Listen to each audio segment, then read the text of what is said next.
Welcome to the Chicken Box. It is the pandemic pivot, y'all.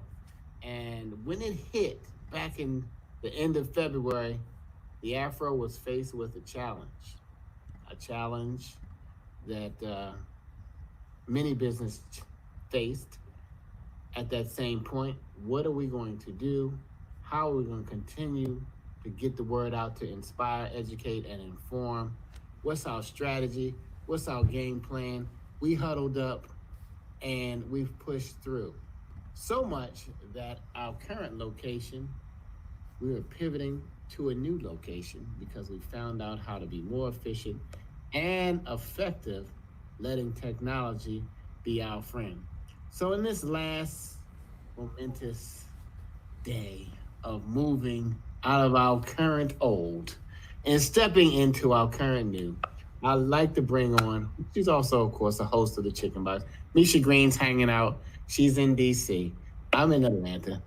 And they're in Baltimore. We're still getting the job done. 128 years of continuous publishing and uplifting the Black community, not only in Baltimore, but the world. Dr. Draper, uh, tell us what's going on. This is pre recorded so that we can kind of just get a glimpse of what the pivot looks like, or if you know the archives before were just pictures and newspapers. Now we can have a video taken of what the pivot looks like, or if the archives before were just pictures and newspapers. Now we can have a video taken of what the pivot looks like, or if you know the archives before were just pictures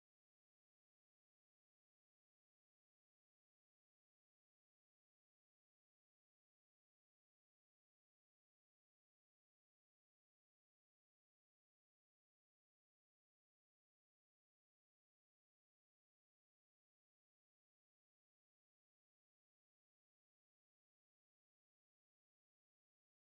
pivot looks like, or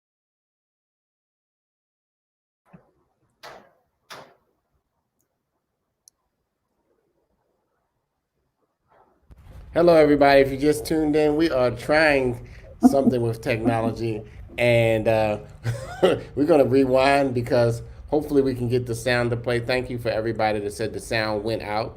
I guess when you're pivoting, the sound is very important to the video. I'm going to try it again one more time just because it's important to us. The Afro is making a big pivot, and we've made a big pivot since the pandemic. And so we want to make sure we had our staff chime in. Let's try this one more time uh, because you have to, in this pandemic, keep moving, and you can't let a little audio problem uh, affect your day. You ever see people on the stream and they start to sweat and they just start to get nervous? That light gets hot all of a sudden. Don't let the light get too hot in your life. Let's keep moving forward. All right, let's try this again, y'all. Welcome to the Chicken Box. It is the pandemic pivot, y'all. And when it hit back in the end of February, the Afro was faced with a challenge that many businesses faced at that same point. What are we going to do? How are we going to continue to get the word out to inspire, educate, and inform? What's our strategy? What's our game plan? We huddled up and we've pushed through. So much that our current location, we are pivoting to a new location because we found out how to be more efficient and effective, letting technology be our friend. So, in this last momentous day of moving out of our current old and stepping into our current new, I'd like to bring on, she's also, of course, a host of the Chicken Box. Misha Green's hanging out. She's in DC. I'm in Atlanta, and they're in Baltimore. We're still getting the job done. 128 years of continuous publishing and uplifting the Black community, not only in Baltimore, but the world. Dr. Draper, tell us what's going on. This is pre recorded so that we can kind of just get a glimpse of what the pivot looks like, or if you know the archives before were just pictures and newspapers. Now we're going to have a lot of video in the archives as we move forward. So let's just videotape and get some of the feeling from our wonderful Afro team as we move forward. Dr. Draper? And indeed, it is a wonderful Afro team that we have. When the pandemic hit, as Kevin said, we, like so many of you who are watching, we had to pivot professionally, pivot personally. We had to do something different because COVID was right there. I think when COVID first started, a lot of people thought, well, this will be, like a flu. It won't last long. But here we are, 10 months later, almost 8, 9 months later, a long time later, and we are still in this COVID space. And so the Afro, like most businesses, small and large, we've had to pivot, and it has impacted us as a business, has impacted our team members, but we are still here after 128 years. We've seen a lot of things that have said to us, time to pivot. So today we're live on South Edgewood Street at the Afro offices where we have been for the last 3 years. And so we're saying farewell to this space. Most of us have been working remotely during these last few months, and we're preparing eventually for our move to the Upton Mansion. That's going to take some time to construct. So we're not going straight to the Upton Mansion. We'll make an interim move, but our lease was up here as of October 31st. Our lease is up. And we just thought that since we're in this whole pivot space, this will be a good time to do that. And so we have some Afro team members who are on today, and you will see some maybe walking around in the background because we are packing. We've all put on our Afro shirts, and we are packing and cleaning and getting ready for the move. And some of what we're doing is moving things into storage.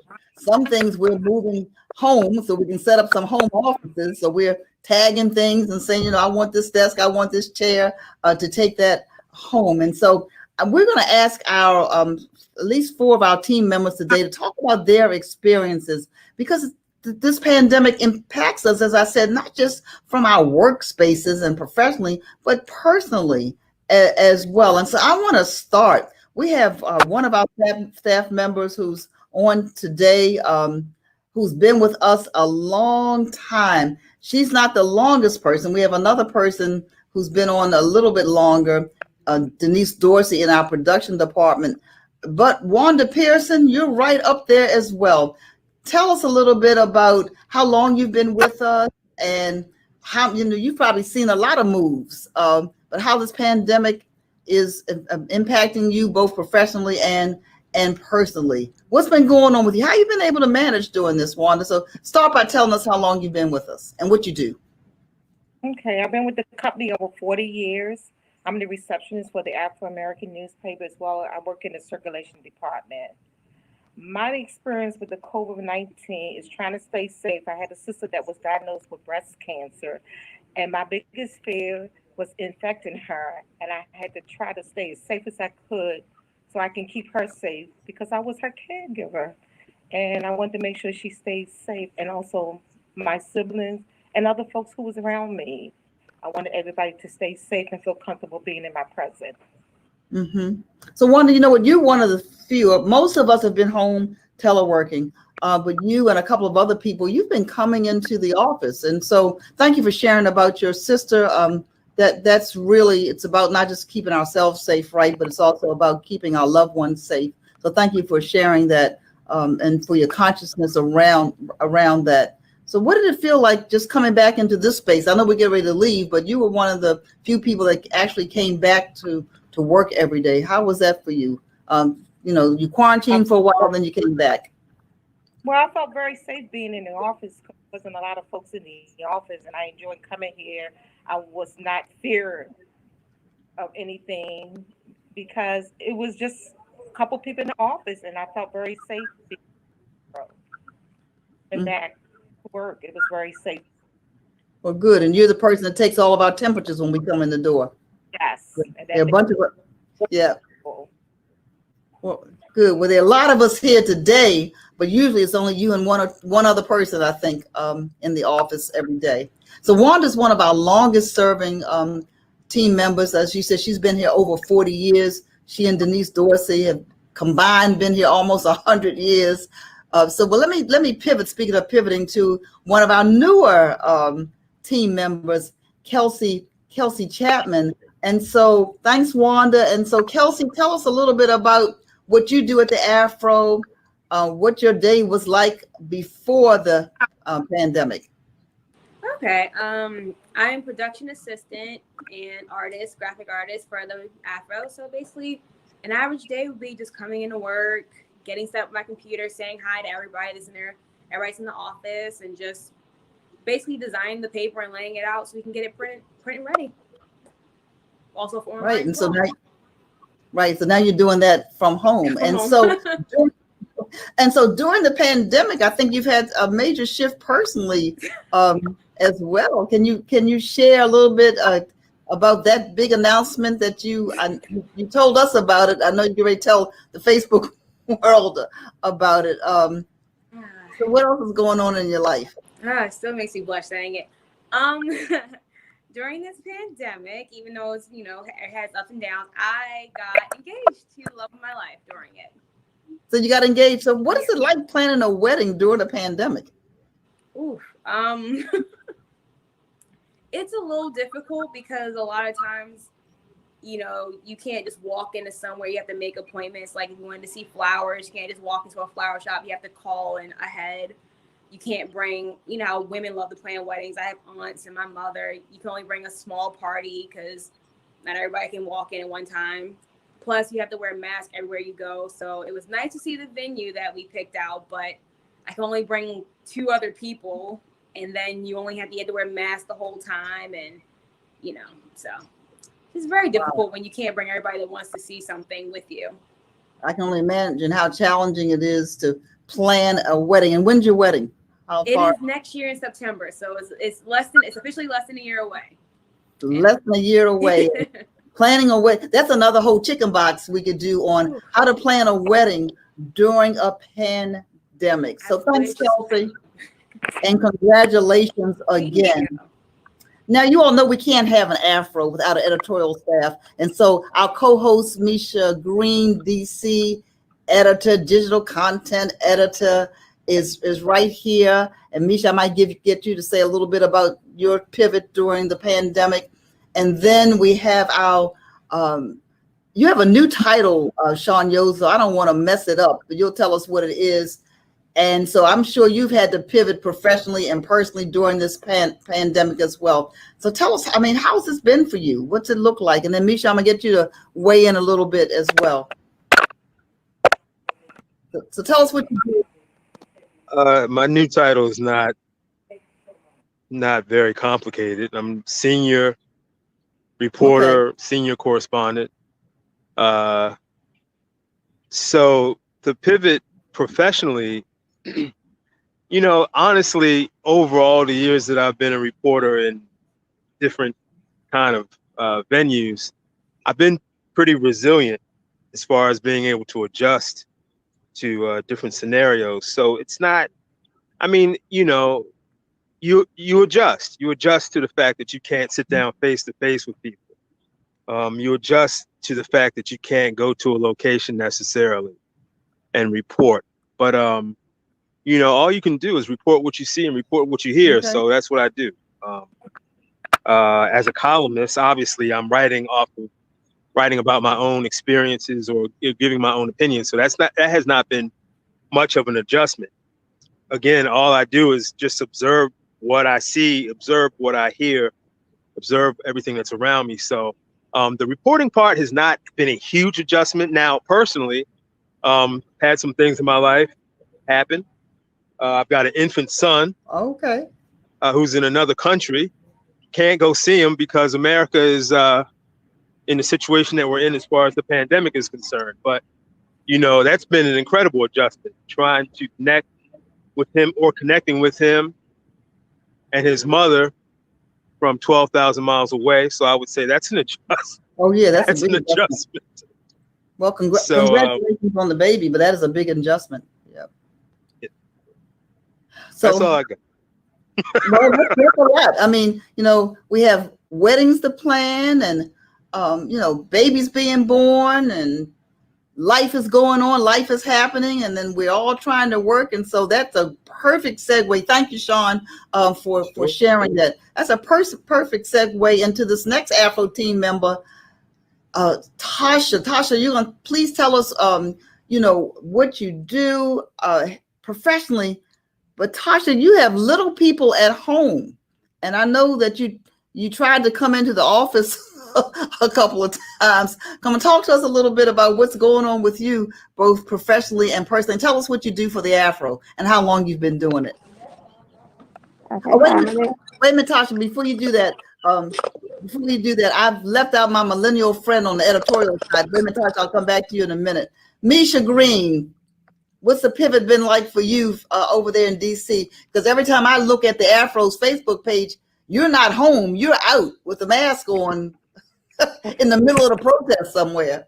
Yes. So in the very beginning of the pandemic, the biggest pivot for me was the fact that the crux of my work, at least on the digital side and really print, is going out and covering events. You guys saw me all the time on Facebook Live, on somebody's red carpet, at somebody's event, interviewing. And so it went from me, being really busy covering events to finding a different way to still cover events and content and people, etc. But as soon as the weather sort of changed and unfortunately police brutality hit a place of serious need to protest, and then the Black Lives Matter movement really came heavy and strong, I have been back out like it was the beginning before our pre-pandemic, covering the protests, attending events. Of course, it's been different because I'm masked up, but it's been really great to see not just people, but people of color active, going out into the streets and protesting, but also present at the voting booths, present at these town halls that are outside, but very important, or at these press conferences, and really making a difference. So, it's been difficult, but a challenge that I think will make a difference even post-pandemic. Thank you for sharing. Now we'll go to Tasha. Tasha, I really want to know. I think the audience wants to know. And Kevin Peck, hold on, I'm coming to you too because you've done some pivoting. Tasha, tell us about it. How's it been? Tell us what you do for the Afro. How long you've done it? How many kids you have. I mean, how is that working with the remote learning and working and all the other things that you do? And I know you're in the office, so you have your mask on. We're all in the office. We're spread out in the outer area. Okay, go ahead. So I've been with the Afro for 7 years. I have 3 children at home. So it's been quite a challenge, but I'm maintaining with work and the virtual learning. The hardest part is keeping kids focused and engaged. I have to kind of monitor them the whole entire time, make sure no one's sleeping or playing anything. But I do at the Afro accounts receivable, and also I handle the classifieds. Okay, so you have a lot going on. What are the ages of your kids, or what grades are they in? They are 4th grade, 3rd grade, and 1st grade. Wow, so 3 elementary school kids, and so they're all on their different devices. You're on your device, and everybody's trying to get it done. Yeah, and they all find losing supplies, fussing over pencils. It's a challenge, but I bet it is. But it's necessary. I feel like it's really necessary. So we're gonna get through it the best way we can. So, what advice do you have for parents who are trying to do what you're doing? Just try to find some me time in between everything that's going on, because that's very important. Trying to get over the whole day. It's a long day, especially until school get out. It's a long day. You say it's a long day. Mm-hmm. Somebody told me that they used to go to work to escape. Kids went to school and then they escaped, but now they can't escape. Yeah, that was me. That was always me. Well, you seem to be coping a little bit better than you were when this first started. I am, and it's actually better than last year when everything first began. Last year they didn't really have a plan, but this year they're actually teaching and they even have gym virtually. The kids have to do push-ups and jumping jacks. like wow. they're outside. So it's a lot better now. They had time to plan it out. Okay, so last semester was, like it hit everybody. I mean, us and everybody else, like, bam, what you're gonna do. So Mhm. some of this the Afro was prepared for because we'd already migrated over to the cloud and we could do some things remotely, but it's different for all of us. So finally, the last person I want to check in with is my other co-host, Kevin Peck. What's a pivot been for like you? So Kevin's in Atlanta, Misha's in DC. The rest of us are here in the offices that we are packing up and moving as we speak. So Kevin, what's it been like for you, professionally and personally? We used to go back and forth from Baltimore to Atlanta, which was kind of good change. Just getting back since my third or second tour of duty at the Afro, getting just in the circles, getting the networking, and as soon as the networking was getting good, the pandemic hit, so it changed everything. I was already used to kind of teleworking, but it's just you have to get into the circles a little differently now with the Zooms. Everybody's trying to figure it out. Everybody was scrambling. So now I think people are starting to figure out new ways to do business and to connect. And I've just been standing by watching as it changes. Personally, I travel a lot, and to be still was something new, but I kind of just ride with it. I mean, and I enjoyed the time that I had more to spend with the family. You got more to learn about the kids, more to learn about yourself, more to really be more health conscious. I mean, we found out we didn't wash our hands enough anyway from any virus, or really try to do things that were better for our health. And then, I always wake up with a smile on my face, and I'm glad that the Lord woke me up. So it's not too much that shakes me. I go with it. If I'm still here, my family's still here, and I'm able to talk to you now, that I'm having a great day. It's not the worst year of my life. Actually, it could be the best year at the end of the day. The year's not over yet. Good. How many children do you have in your house? Yeah. 3. So we got a real school going on, elementary, middle, and now college, and and 2 who moved out because they couldn't deal with the with the little ones. But it's getting used to the space, and everybody trying to find their space. Even if they have a desk in their room, they want to do their work all over the house. So much that we had to get 2 internets, because kids on 5 devices apiece will slow all of your internet down if in fact your whole life is now on the internet. Okay, so your wife calls them your coworkers. They're her coworkers. Okay.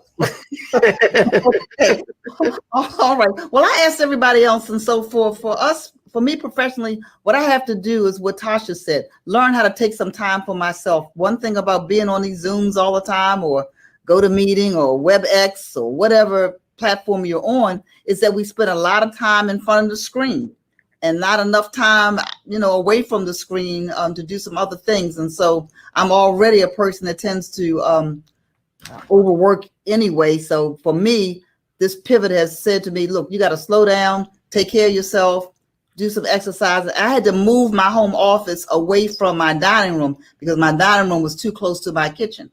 And I found myself, I don't know about you all, I found myself going to my kitchen, to my refrigerator way too many times during the day. So I moved myself to a little further away from the kitchen with a staircase in between. So I think about it when I have to go downstairs and get something to eat. And so I want to thank you all for sharing both your professional and your personal pivots. I want to say here at the Afro, we have a lot of things that are going on.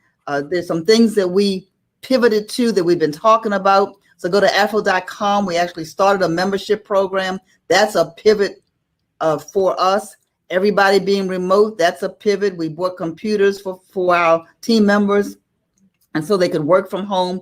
That's a pivot. We were fortunately to get some grant funds to beef up our editorial coverage, and so that's been a pivot for us. We're eventually going to go to the Upton Mansion, as I said earlier. That's a pivot. But today we are moving out of our Baltimore office on Edgewood Street, and we're moving to 145 Austin, Ostend. Those who are familiar with Baltimore, down near Raven Stadium. That's where our official address will be. But most of us will still be home. And so we don't know what life's going to what ball we're going to get next. But our prayers that everybody stays safe. Those who are on the call, those who are in the background here at the Afro. And one thing about change, nobody likes change, but this one was thrown at us. And I want to say just personally that and professionally that the Afro team really has stepped up. We've not missed an edition. In fact, I think we're doing more than we were doing before in terms of video and podcasts and all of those kinds of things. So thank you guys very much for joining us on this week's Chicken Box. And so here's how we do the Chicken Box. It's going to be real quick. Y'all going to get 15 to 30 seconds to speak your truth about this pandemic, about your work, about your personal, anything you want to weigh in on that we've talked about today. Y'all got it, 15 to 30 seconds. You speak your truth. It doesn't have to be anybody else's truth. This is your truth. And so I want to, Kelsey, I'm going to start with you. Then I'm going to go to Tasha. Then I'm going to go to Sean to speak your truth. All right, the clock is ticking. Kelsey, you are on the box. This pandemic, I didn't let it slow me down. I learned to cook and I started working out more. Okay, Tasha. Thank you, Kelsey. It hasn't been so bad for me. I've been more focused on my own personal business as well and spending quality time with the kids, more time than because I was always busy. So it's been okay. Wow, you have a business and kids and work. Mask off to you or mask off to you. Well, maybe mask on. Okay, Sean, you're on the box.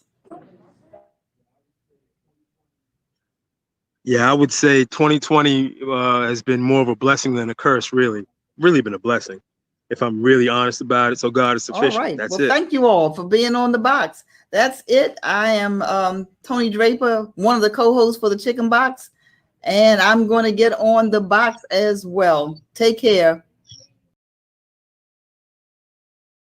That was pre-recorded earlier.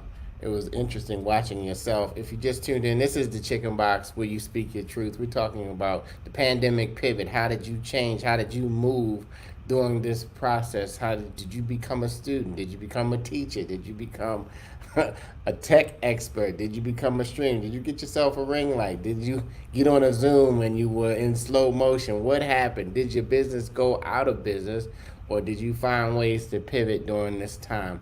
We don't have a lot of time left. We thought it was important because the Afro has been printing, inspiring, educating, informing. We have millions of gallons of ink used and photos over the years. And when we make a move, we definitely have to put it in our archives, and let everybody know exactly what we're doing. So we're making a move, y'all. We've been busier than ever, it seems like, because you just stuck at the computer some days. It's like, wait a minute, is it more work? Are we doing more work in the pandemic than we did before? It seems like it some days, but we're pushing through. Misha Green, how are you, my millennial friend? I'm representing Gen X. I'm sorry for all of y'all that don't know. We have an intergenerational show. Misha Green, my millennial friend. Well. Hello. I'm doing well. Thank you. Y'all looking good. Your lights all Hello looking there, good. Dr. Draper. Generation that's spending most money, baby boomers. Generation that's spending most money, baby boomers. Okay, we're gonna invite one of our Afro writers because we're just running out of time, and we want you guys to meet Alexis Taylor. Alexis, how are you? You're on mute. That's good. Everybody learned how to mute because it was one time when people were on Zooms in the bathroom and the toilet flushed or something, or somebody got up without their pants. So everybody learned how to mute because it was always a random sound. Now that we're working from home, that somebody yelled in the background. You know, as African Americans, it is going to be some yelling. It's sometimes a parent is not going to text the kid; they're going to yell upstairs and say, "Hey!" Cut that down. Anyway, Thank you. It's an welcome honor to to the be Chicken Box, here. And Alexis. yes, Thank it's you. learning It's an curve. honor to be One here. month six, And yes, it's I'm learning still curve. One learning. month six, so I'm still we're adjusting. So If we're adjusting. let me ask you a question: are you watching the stream on Facebook as No, well as I just watching? have it up in the no. No. I just have it up in the stream. Okay, yeah, no, it was just it was a little echo, but that's been the challenge, y'all. I mean, the people who weren't streaming at all have now begun to stream, um, and they've been some have been frustrated, and some have just had to go through the frustration to make it. So let me give you a chance, everybody, to get on the box about this COVID-19 pivot, and just get off your chest how you're feeling at this moment. We'll Well, start with you, Dr. Draper. there's a confluence of events that are happening. We have COVID, we have events that are happening, the election, we have the protest and the election, police brutality, and the police brutality. So we have all of this going on at the same time. And I hope elections. So we have all of this going on. The thing for me that really stands out is one of the time that we're in. The thing for me that really are the health disparities that we're in, especially when black and brown people are disproportionately impacted by COVID and disproportionately impacted. Yeah, I'm getting a by COVID and major echo. Yeah, I'm getting a major echo. Kevin, I know you mentioned Alexis, but I hear it for my. So Kevin, I know you mentioned Alexis, but I hear it for my sound as well. I think you might have to change your mic, but because the other mic was a little better. I'll bounce over to Misha Green if you tuned in. This is the Chicken Box on the Afro American newspaper talking about pivot. How have you changed? What have you done different, or have you just complained about what's happening around you, or have you been able to pull yourself together and move in new directions, find new things to do, find new ways to inspire yourself, find new ways to work on your dream? Let us know in the chat if you've been able to pivot and move, and has it been, how's it been? You can ask us a question in the chat and we'll be glad. Colette, Byron, Diane, Lenore, Craig Talley, all of the people who have been just timing in, all of our virtual engineers who've been helping us with our technology, thank you very much. We don't know why it's echoing today because we're pivoting, we're talking about change, and so it's like, okay, yeah, we're going to show you that y'all don't got it together yet. So everybody knows that as soon as you think you have it together, you have to keep going, keep learning. And my favorite word is Google, because it can give you some information that will help you. Now, what was your question, Dr. Dre, before Alexis? Yeah. So what I was saying, and the echo's still there. You switch mics. There's no echo. Okay, in good. our So I end. wanted Alexis to weigh in on this whole health disparity piece. Because during this COVID, while we have pivoted personally and professionally, the other thing that I've noticed in all of the high death rate from COVID, the pain and suffering that so many are experiencing, especially Black and brown people. And so Alexis, I wanted to ask you to weigh in on that. And tell us a little bit about yourself. All right. Well, again, thank you for having me on the show. I do have a little bit of an echo as well. Hopefully these headphones will work it out. But just a little bit of information about me. I've been with the Afro newspaper since 2011. I started as an intern, and it's funny that you asked me about health disparities because my very first article for the Afro American newspapers was talking about health disparities in the African American community as it relates to food deserts.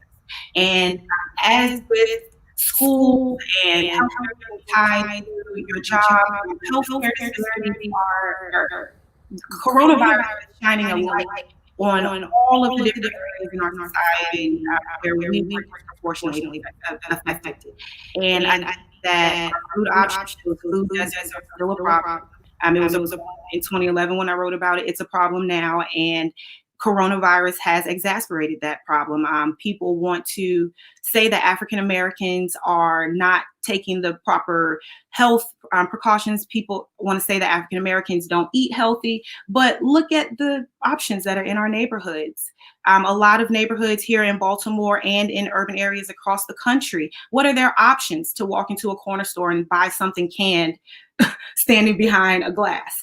And then we wonder why we have higher instances of diabetes, of heart disease, of all of these pre-existing health conditions, that when you're hit with a pandemic, now everything is highlighted, everything is exacerbated, and it just piles onto the problem. And so absolutely all of those issues where African Americans were disproportionately affected in the health, and as far as health, it definitely has been exacerbated, unfortunately, by the coronavirus. And I think on the other end, you also have people who are in that middle class, lower income, and they are deemed essential workers. They have to go to work. And so if they don't go to work, let's say they get sick, let's say they lose their job, their health care is tied to their jobs. And so I think a lot of issues have been exacerbated when it comes to African Americans dealing with this pandemic. Absolutely. And it sounds like the sound has cleared up. And as we prepare to vote next week, right at the center of this election is the pandemic and COVID and how it's being viewed by the different candidates. And so a lot's going on in that space in terms of COVID. I want to invite those of you who are watching, and thank you all for watching today. I know that you've already liked and shared, and we've got some regulars who are watching today. That's right. Thank you, Yuri. I want you to put into the comments, how are you experiencing? How have you had to pivot? I know you don't have a lot of space to write as much as you'd like, but has it been through your job, your family? I know a lot of people have been sick, have lost loved ones, have not been able to be with them when they're going through their illnesses and that type of thing. As I said, a lot of disparities. Alexis just talked about the disparities that surface right during this time, and that brown and black people are really disproportionately impacted by COVID. And I saw a story yesterday. 15 people in the same family were affected by COVID, and yet we have people who don't think that masks make a difference. And so, Misha, what are you seeing over there in DC? So in DC, I really have to commend most of the people that I see. People are wearing their masks, they're social distancing. As I've said many times on the show before, have always been a germaphobe. So I'm really cognizant when I go out about how other people are living their lives. One can call it nosy or paranoid, but I'm calling it being safe. And so I'm really impressed by how people operate for the most part. And when they don't operate accordingly, like everybody is uber and hyper aware that that's happening. Perfect example. I don't go anywhere. I am the Instacart queen. The most I go out is for covering stories because I love that and I'm addicted. Maybe seeing my grandfather and mom from time and time again safely. But I went to Walmart and a woman to me. And we talked about this during the first episode, Black People versus the Rona. I needed a shirt that said, back up off me. And so I was ready because she bumped me. And I don't go anywhere, so I don't have these issues. But everybody around me who saw it was like, oh my goodness, excuse you, and all of that. And I was like, yes. The community is here for me, and DC is out here and saying we have to protect ourselves with the pandemic. So it's been really great. One thing I also will highlight is that we just had, excuse my dogs in the background, we've been having major protests after a young man was killed on Friday after a police chase, and there are no chase police policies here in DC. So there's a lot of questions regarding the legality around it, and obviously a young man lost his life. So there's it's a big deal. And everybody I've seen at the protests are masked. So, again, social distancing is very difficult at a protest, and I'm not necessarily seeing great sides of that, but people are protecting themselves as much as they can. And I think that's really good to see and hopeful, particularly as we know that the surge is happening with the COVID-19 pandemic. All right. Dr. Draper, I'm going to need you to take it because for some reason I think it is my mic. I have a brand new computer. I don't know if I've given it all the permissions that it needs. Your computer needs permission. Is the echo still there? Yeah, it is off and on. Yeah, well, it's sometimes off better. when my mic when I mute my mic, I think. Okay, well. So it's not you guys. You guys are nailing it. I'm in a hotel. Maybe it's the hotel Wi-Fi. I'm in Alabama. I'm going to give you a 30-second. In Alabama, Huntsville, Alabama right now, they are wearing their masks everywhere. They're wearing it outside. They're wearing it in all of the stores and shops. They're wearing it all throughout the hotel. And people who come out their room, even without their mask on, are saying, "Oh, excuse me," and they're doing like this with their shirt or their coat or whatever they have to cover their mouth if you forget. But sometimes you do walk out the house and forget it. So you should probably put one in your car, in your glove compartment. Just have a couple on you in your bag, just in case. Anyway, back to you, Dr. Draper. I'm going to let you lead. I think I have masks lead the echo. Yeah. Yeah, I think I have masks in every color, all over the place in the car and at home. But mask wearing is important. And so Misha was talking about being out and in Walmart. Well, I went to the nail salon. Now, ladies, we still doing that, right? They had the plexiglass and all of that. But one of the nail techs came over to talk to the person that was doing my nails. And before I knew it, I'm looking at her and I said, "Sis, you got to back up off me, And she looked and she was like, "Oh, I'm sorry." But you have to remind people sometimes. You have to protect your personal space. Here in Maryland, some of you may have heard of someone who went to vote and refused to wear his mask.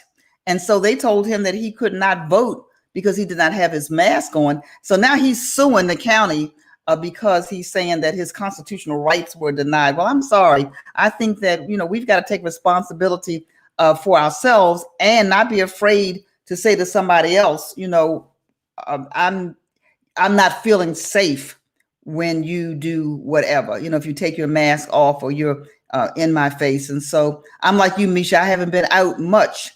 I've been pretty much in the house, but every now and then, I've been out. I was out this week. I did a press conference myself this week, socially distanced. Everybody was respectful.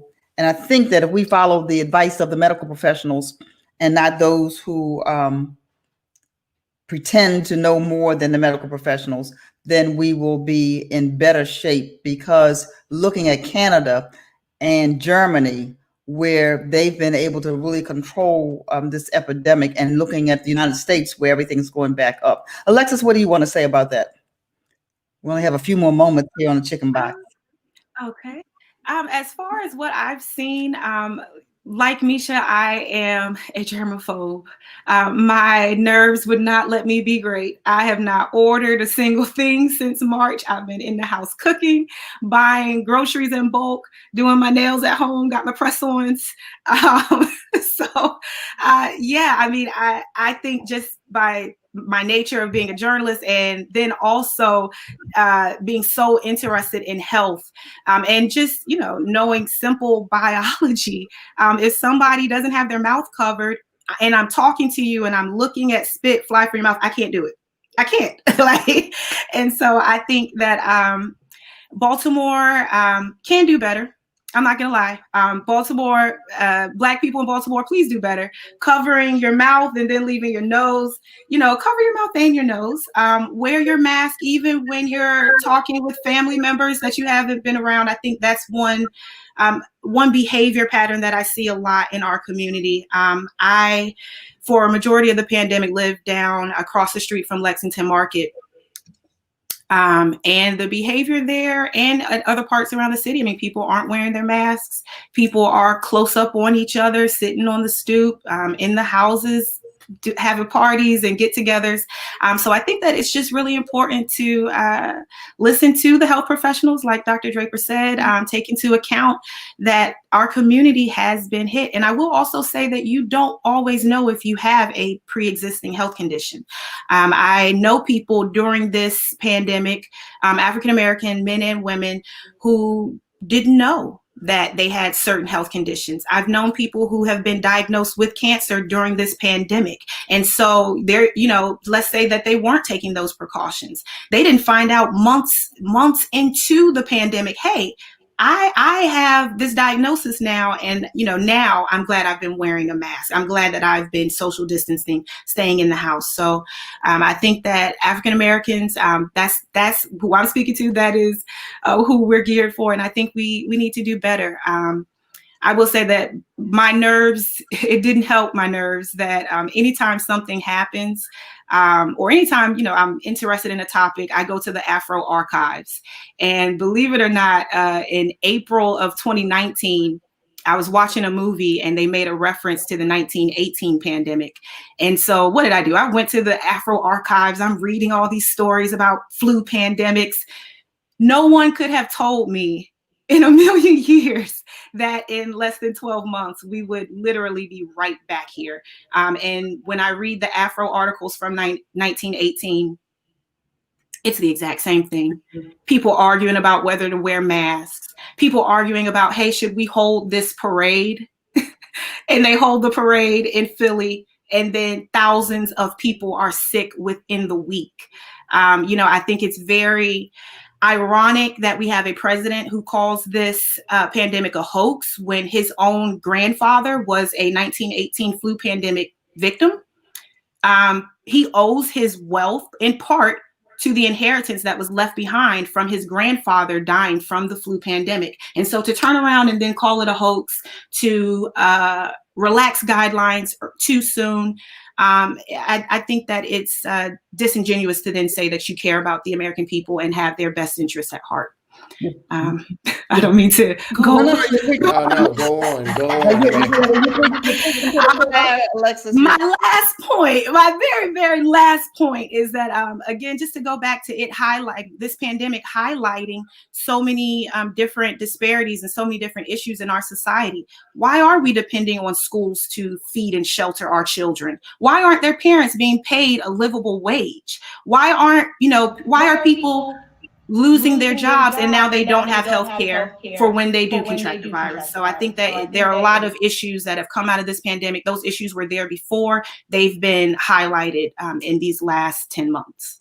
Absolutely. I think all we can say is that. Mic check. Can you hear me? Yeah, we can hear you, Kevin. I switched to the camera mic. So it's a mic on your computer, pivot. Then it's also, you can pivot to the mic on your camera. You just got to know where your mic settings are in your computer. Thank you, Alexis. I'm just jumping back in when I think my mic's working. Sorry, Dr. Dre. But Atlanta, you got to do better. I think the whole state of Georgia said to themselves, the pandemic is over. I think they, in their mind, said the virus is gone. And they just said, I almost thought of cuss words I used to say earlier when I was younger. But they said, forget it. They just said, the F-bomb. They pretty much said, forget it. They are doing whatever. Clubs are open. Bars are open. People are gathering. They're masks.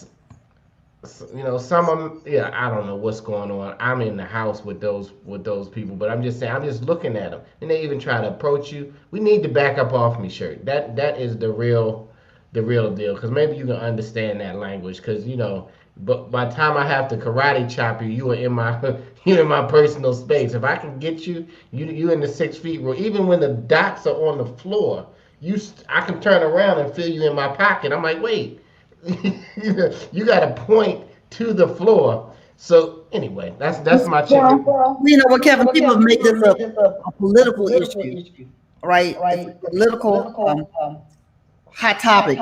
But come November 4th, or whenever these votes are counted, will really tell because if you have a person who's sitting at 1600 Pennsylvania Avenue and someone asks that person what's the greatest accomplishment they have, and they said that that they have found not the cure, but they've been able to control coronavirus, yet every day we see that the numbers are exponentially increasing.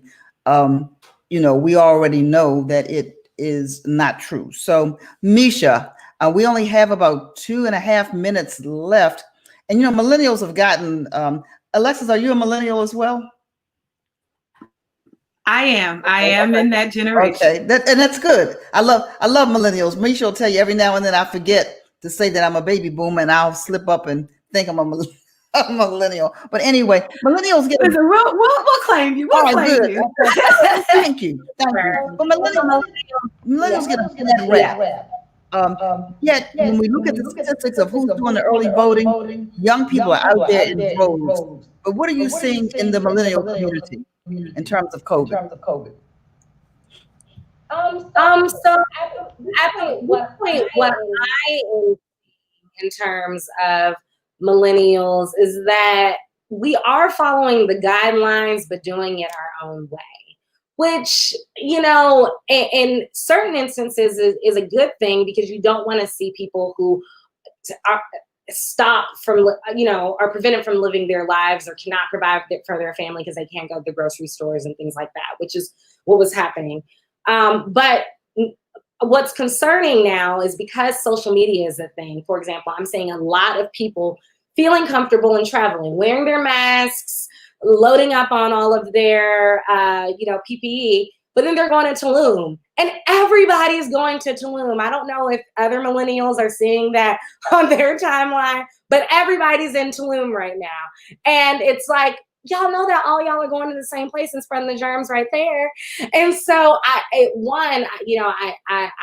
pray for Mexico and hope that there's not an uptick there, right? But it would be really interesting to see some of the statistics based off of seeing how many people are traveling. So they're being safe, but we got to stop getting into these trends in the process. Mm-hmm. Good. I have a timeshare to sell. Anybody want to go to Mexico? Have one of those. All right. It is 12:59 with 2 seconds. We are out of time. Thank you all so much for joining in on the Chicken Box. Alexis Taylor, we'll have to get you back. Thank you for having me. I appreciate it, and I enjoyed this time. Thank you for being there. So on behalf of our co-hosts, Kevin Peck, Misha Green, and myself, we are so grateful that you tuned in. This has been the Chicken Box, where you speak your truth. And, I saw that suggestion pop up on the screen. We may have to do Black Folk versus the Electoral College sometime between now and when the election is certified in December. But good to see everybody. Thank you for tuning in, and goodbye until next time. Stay safe. Do whatever it is that you need to do. Walk, crawl, run to the polls. But whatever you do, let's vote. COVID or no COVID, post office or no post office. If you're in Texas, one ballot box in your county or no ballot boxes in your county, let's vote. All right, take care, everybody. See you next week.